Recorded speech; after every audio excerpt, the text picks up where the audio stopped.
कभी आपने सोचा कि हम घर से बाहर क्यों जाना चाहते हैं? ऐसा इसलिए होता है कि व्यक्ति अपने लाइफस्टाइल में चेंज चाहता है। वो चेंज खाने का भी हो सकता है, दूसरे लोगों से मिलने का भी हो सकता है, या नई जगह एक्सप्लोर करने का भी हो सकता है। और ये सभी चीज़ें आपको अगर दिल्ली के पास और एक जगह पर मिल जाएं तो मैं आपको ऐसी जगह ही ले चलता हूँ। वो है ओरछा। राजा राम की नगरी ओरछा दिल्ली से मात्र 425 किलोमीटर मध्य प्रदेश में स्थित है। ओरछा झांसी से केवल 20 किलोमीटर दूर है। और एक ओरछा ऐसी जगह है जहां आप सब चीजें एक साथ देख सकते हैं, जिसे आप कंप्लीट टूरिस्ट डेस्टिनेशन कह सकते हैं। देखने के लिए एक बहुत सुंदर महल है, भगवान राजा राम का बड़ा ऐतिहासिक मंदिर है, बहुत ही स्वच्छ पानी की नदी बेतवा और टीकमगढ़ का जंगल। इतनी सभी चीजें एक साथ हों तो मैं बहुत छोटे छोटे अंतराल के बाद 2 बार ओरछा गया। ओरछा जाने के 2 रास्ते हैं। पहला तो सड़क मार्ग से आप जाएंगे तो ग्वालियर होके जाता है और उसी रास्ते में पड़ती है चंबल।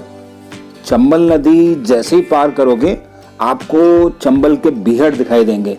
ये बीहड़ वही हैं जो आप फिल्मों में देखते थे, डाकुओं की शरण स्थली। और ये बीहड़ फेमस रहे हैं डाकू मान सिंह के लिए, फूलन देवी के लिए, छविराम पोथी। बहुत बड़े बड़े डाकू यहाँ पर पैदा हुए और इनको देखकर लगता है कि वास्तव में ही यहाँ पर डाकुओं को पकड़ना बड़ा मुश्किल रहा होगा। जब जमीन के ऊपर से पेड़ पौधे हट जाते हैं तो नदी उस जमीन को काटना चालू कर देती है और एक जगह से काटते काटते वो ऐसे बीहड़ बना देती है। ये बीहड़ इतने खतरनाक हैं, अगर आप एक टीले के पीछे छिप गए तो आपको कोई नहीं खोज सकता।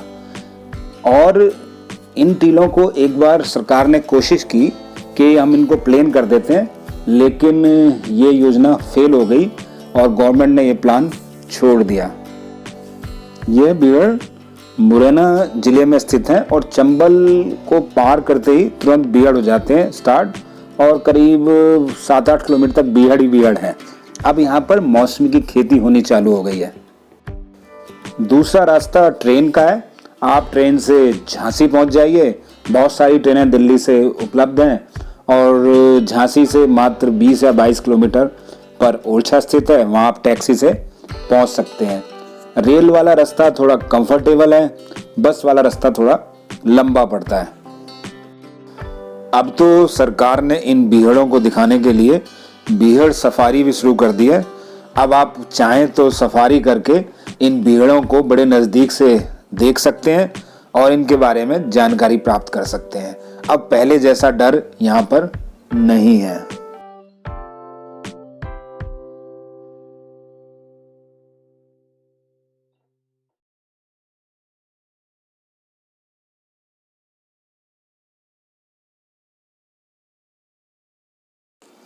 रहने के लिए मुझे मध्य प्रदेश टूरिज्म का बेतवा रिजॉर्ट सबसे बढ़िया लगा। एक तो इसकी लोकेशन इतनी बढ़िया है, बिल्कुल बेतवा नदी के किनारे, और इसके सामने बिल्कुल बेतवा नदी के घाट हैं। आप वहाँ शांति से बैठ जाइए। वो नदी बहुत अच्छी लगती है, कलकल बहती हुई, और पानी बिल्कुल क्रिस्टल क्लियर है। और भी कई रिजॉर्ट हैं पर मुझे ये सबसे अच्छा लगा। यहाँ से सभी देखने की चीजें मात्र 1 किलोमीटर के अंदर हैं। अगर आप चाहें तो पैदल भी जा सकते हैं या 3 व्हीलर भी कर सकते हैं। ये आप देख रहे हैं, ये बेतवा रिट्रीट रिजॉर्ट है। और भी रिजॉर्ट हैं यहाँ पर, वो भी बड़े अच्छे हैं, लेकिन इसकी लोकेशन कुछ अलग ही है क्योंकि इसके साथ ही बेतवा नदी है और बेतवा नदी के दूसरी तरफ टीकमगढ़ का जंगल स्टार्ट हो जाता है। और सुबह सुबह अगर आपने असली मज़ा लेना है इस रिजॉर्ट का तो सुबह 5 बजे उठकर बाहर बैठ जाइए। हजारों की संख्या में चिड़िया यहाँ पर आती हैं और कुछ इस तरह आवाज़ करती हैं।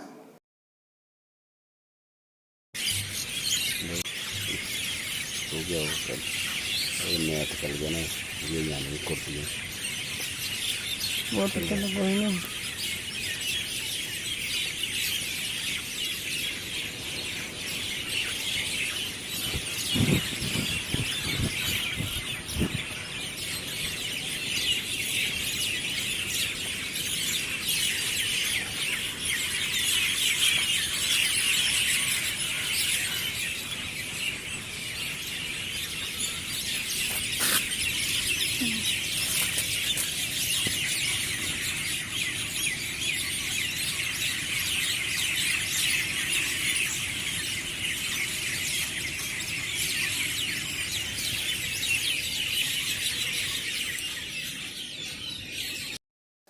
ये हमारे साथ जाने वाला ग्रुप है। इस ग्रुप में छोटे बड़े सभी मिला के करीब 16 लोग थे। ग्रुप काफ़ी बड़ा था, लेकिन सब ने जम के एंजॉय किया।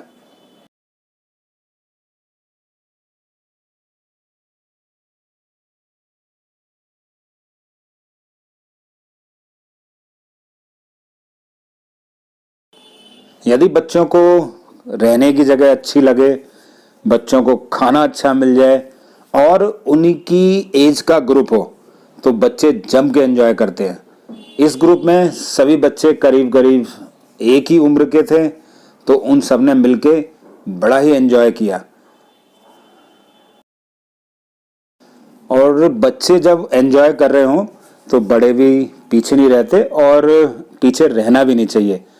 तो बड़ों ने भी यहाँ जम के एंजॉय किया। रिजॉर्ट बहुत ही सुंदर था, इसलिए सबको बहुत अच्छा लगा। अगर बच्चों के साथ टूर एंजॉय करना है तो आप भी बच्चा बन जाइए, फिर देखिए टूर में कितना मजा आता है। थोड़ा तेज झूला, थोड़ा सा तेज, थोड़ा सा तेज, बस। ओरछा में घूमने के लिए 4 चीजें हैं। पहला, राजा राम का मंदिर सुबह खुल जाता है और करीब 10 साढ़े 10 बजे बंद हो जाता है, और शाम को 4 से लेकर 9:30 बजे तक खुला रहता है। दूसरा, ओरछा का महल। तीसरा, छतरियां वो जगह हैं जहाँ पर राजा महाराजाओं को दाह संस्कार के बाद वहाँ पर एक किला नुमा इमारत बना दी जाती थी, जिनको छतरियां कहते हैं। और बेतवा नदी, और उसके अंदर आप रिवर राफ्टिंग भी कर सकते हैं। इस ओरछा के आसपास देखें तो घूमने की जगह झांसी का किला है, बहुत ही अच्छा है, आप जरूर देखें। दतिया के महल अपने आप में बहुत ही सुंदर हैं, तो वो मैं दतिया के महल के बारे में आपको बाद में बताऊंगा। और माँ पीताम्बरा शक्तिपीठ बहुत ही फेमस है, वहाँ भी आप जरूर जाएं। ये बेतवा नदी है, बिल्कुल ओरछा के साथ साथ बहती है। एक तरफ टीकमगढ़ के जंगल हैं और दूसरी तरफ ओरछा। बहुत ही अच्छा लगता है इसके किनारे पर बैठना। जब आप जाएं तो शांति से इसके किनारे पर बैठ जाएं।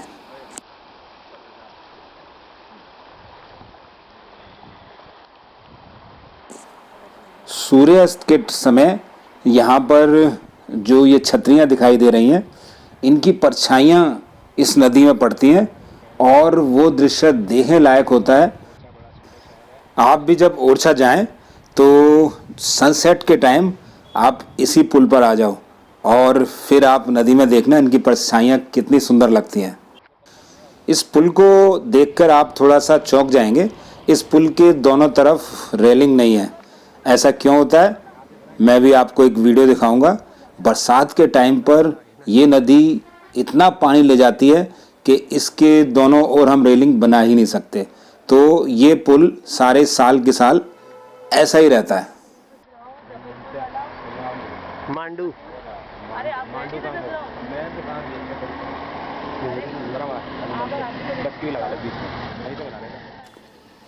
इस पुल के दूसरी ओर ही टीकमगढ़ के जंगल हैं।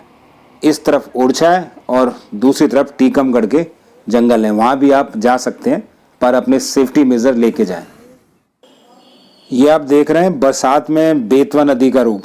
मैं कह रहा था कि पुल के दोनों तरफ रेलिंग क्यों नहीं बनाते, कि बरसात में इसमें इतना पानी आता है कि इस पुल के ऊपर से पानी निकल जाता है। आप देख रहे हैं पुल के ऊपर से पानी निकल रहा है। ये बरसात का समय था, इसीलिए इसमें पुल के दोनों ओर रेलिंग नहीं बनाई जाती और हर बार वो बाढ़ में टूट जाती है।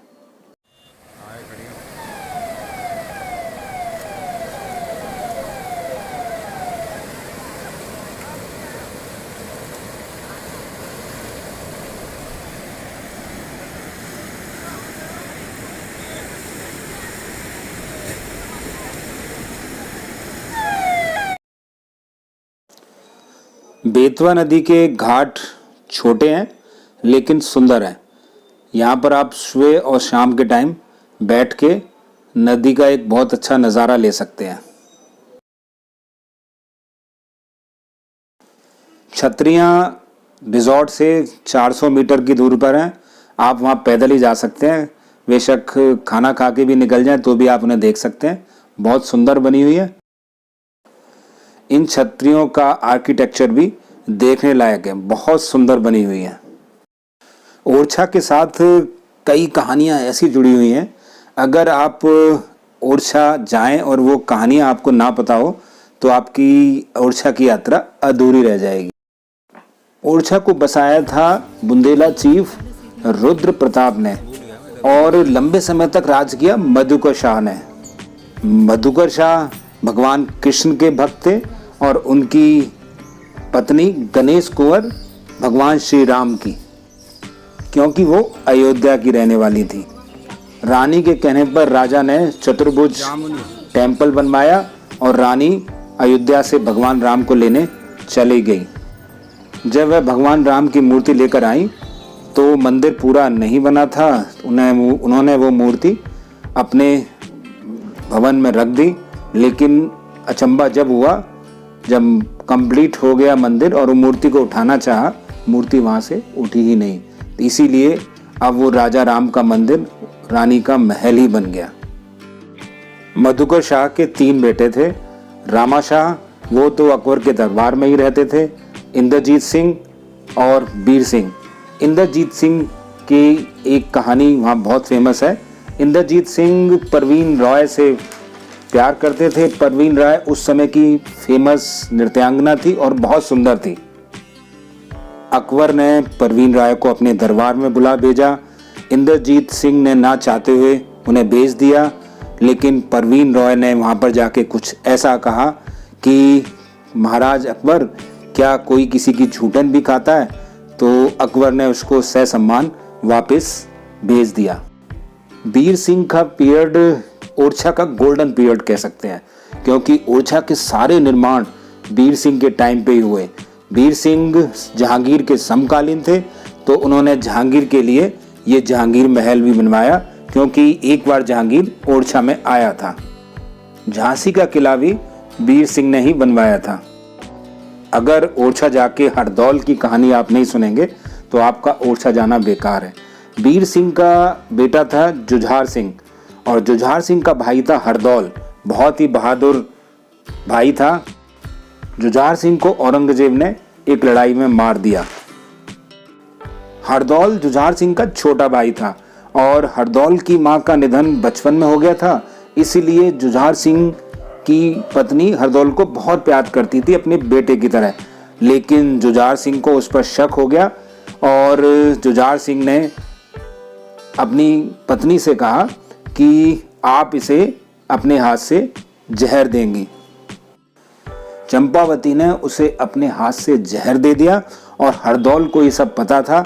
उसने जान के, सब कुछ जानते हुए भी वो जहर पी लिया, जिससे कि अब जिस भाभी को अपनी माँ की तरह मानता था उसके प्रति कोई शक ना हो। आज भी हरदौल का नाम बड़े आदर से पूरे ओरछा में लिया जाता है। हरदौल बहुत बहादुर था। ओरछा में कहते हैं अगर हरदौल जिंदा होता तो ओरछा का इतिहास ही अलग होता। हरदौल की बहन कुंजावती उसके मृत शरीर को दतिया ले गई और उसकी याद में तालाब बनाया, जिसे लाला का तालाब कहते हैं।